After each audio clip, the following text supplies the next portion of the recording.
There's a lot of interesting trends around at the moment when it comes to motoring here in the UK, and one of them I've had a look into is whether drivers are actually driving less in the UK, and then what are the reasons behind this if this is the case. Well, to immediately answer this part of the question, in general, according to some studies that I've seen, the population obviously of the UK is going up, but despite that, the actual miles that people are driving on average is going down. Now, there are some factors behind this, of course, but when looking at a study here from 2023, so only last year, throughout the actual year, the amount of traffic in the UK was 2.3% lower than in 2019 before the pandemic. Now, there are some reasons behind this, and it's also linked to why young people are learning to drive less too. And there's several factors here.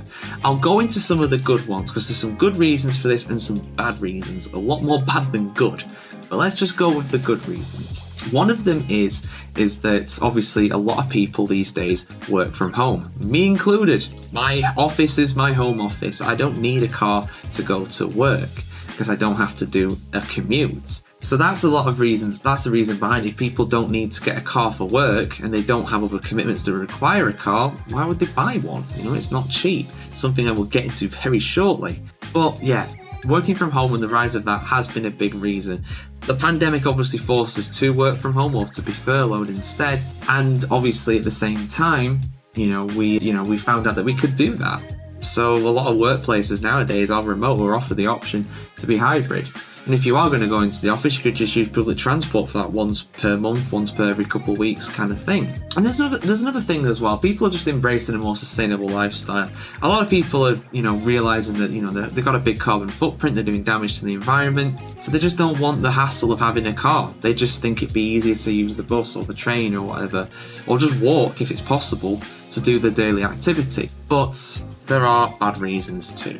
So personally, when I learned how to drive at first, because it took me a while to pass my test. When I first learned in 2017, the cost of a driving lesson was around £20 to £22 per hour. And that was for a manual lesson, and also that was the price at the time. That's kind of the going rate really, 20, maybe 22 quid an hour. Then when I actually did pass my test in 2020, the price had risen between £20 to £28 per hour. Nowadays, you're talking over £30 an hour, and a lot of young people in particular can't afford to learn. And this has a knock-on effect as well, because unless young people are learning how to drive, the older generation, the very old people, are dying off.